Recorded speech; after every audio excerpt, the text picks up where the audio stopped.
Peter Van Sant of 48 Hours fame broke down why the story of Mark Stover motivated him to revisit the case in his new podcast series, Train to Kill. A famed dog trainer from humble beginnings, Mark Stover's disappearance in October 2009 led to suspicion of foul play. Things only got more complicated as the case went on, with his ex-wife and wealthy heiress, Linda Optic, and her new romantic partner Michael Oakes steadily revealing more and more damning details about their roles in the murder of Mark Stover. Although the story was featured on 48 Hours in 2011, Peter Van Sant's experiences researching that story have lingered. Questions about Mark's dangerous qualities, Linda's involvement, and Mark's eventual conviction for murder have stuck with Van Sant, motivating a deeper dive into the story.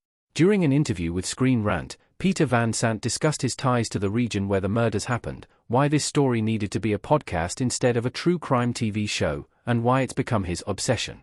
How a personal connection to the story impacted Peter Van Sant's approach to Train to Kill. When we did this story for 48 Hours, that's like doing the magazine piece. With this, it's like we're making the movie. Peter Van Sant, CBS 48 Hours. Peter Van Sant, correspondent, 48 Hours. Credit, Michelle Crow, CBS. Copyright symbol 2022 CBS Broadcasting Incorporated. All rights reserved. The focus of Train to Kill is the death of Mark Stover, a famed dog trainer who lived in the Pacific Northwest. It's somewhere intimately familiar to Peter Van Sant, who spent plenty of time in the region growing up. My best friend in the world lives about 10 miles from where the murder occurred, Van Sant revealed. He called me up and said, "You're not going to believe what is happening." After hearing the details, Van Sant recalled making the initial trip to the town of Anacortes, Washington, and cited his own family history in the area. "My family homesteaded on the San Juan Islands, back in the 1800s. We go there every year, to an island called Orcas Island. It's one of the most beautiful places on Earth. That's always been my launchpad, and Anacortes was paradise. And now there's blood and howling dogs and extreme violence in a city that simply never sees anything like that. It really burst the bubble for me. I desperately wanted to get to the bottom of this." That connection to the place he'd known since his youth gave the tragic story a deeper connection to Van Sant. "It was a really personal story, being a Washington State boy who grew up in Seattle," Van Sant recalled. "I was able to connect with people like Linda Optic. I have a buddy whose wife grew up with her. There were connections that got us access to Linda and Michael Oakes. We interviewed them before the authorities did. That was special to me. There's such an enormous amount of background information that we can finally get out. When we did this story for 48 Hours, that's like doing the magazine piece. With this, it's like we're making the movie. Finding the humanity in a true crime story. I always look at criminal violence like it's the canary in the mine shaft of our culture and civilization. Train to Kill. One of the engaging ways Train to Kill approaches the story is by making sure to focus on each player in the tale as a full person. One of the benefits of expanding the story away from the typical episodic television format of 48 Hours was the freedom it gave Peter Van Sant and the rest of the team to offer fully fleshed out portrayals of everyone in the story. This added a great deal of complexity to the story, as Van Sant explained. "When we dug into Mark Stover, he was loved by his family. We to his sister and his loved ones. But he was also a bit of a pit bull." Van Sant cited one particularly infamous story where a man who ended up on one of Stover's islands found himself confronted by the man with a gun, explaining that some people in that community feared this man. They felt he was not the common type that lived in Anacortes. He was very driven, a very serious guy.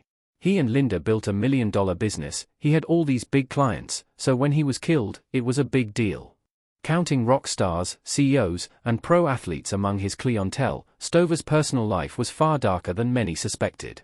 After he and Linda divorced, Stover was accused of becoming dangerously obsessed with her and her eventual new romantic partner, security expert Michael Oakes. Oakes would later be convicted of murdering Stover, claiming it was in self-defense. However, more and more details about the story further indicted him and raised suspicions about Linda. To Van Sant, stories like the ones of Michael Stover touch on one of the great questions about humanity. It's this mystery of human violence. Is it in all of us? Linda was from this wealthy family, everything in life was handed to her.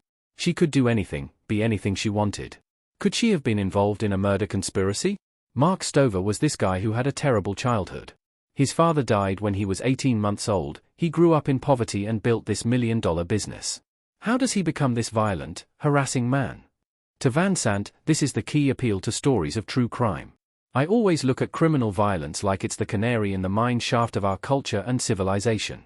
When you have these kinds of stories, you just think about how this could have happened. It's fascinating.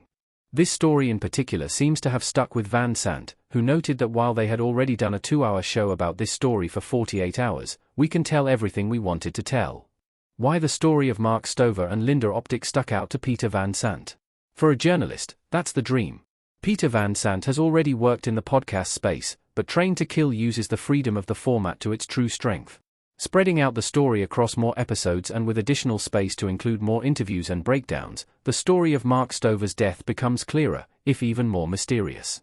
There's a reason the authorities involved in this case have admitted it's unlikely the full story of what happened to Mark will ever be fully known. For Van Sant, it was impossible not to dive back into the story as a podcast. I think the freedom that we have, we're limited when we do it for 48 hours, with the images that our cameras can capture. With this, I have the imagination of the mind. We can talk about that early morning when the first person arrived at the Stover home, and where they hear these dogs howling uncontrollably like werewolves. It wouldn't stop, as the first employee gets there in the pre-dawn darkness and opens the door. It's like a horror movie. Imagine that all in your head.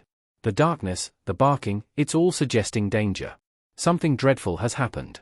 That's what I love about doing this in the podcast format. The mind can be filling out the visuals, and that can be far more dramatic. Looking back at his experiences investigating Mark Stover's death and the mystery surrounding it, Van Sant noted that Linda remains my fascination.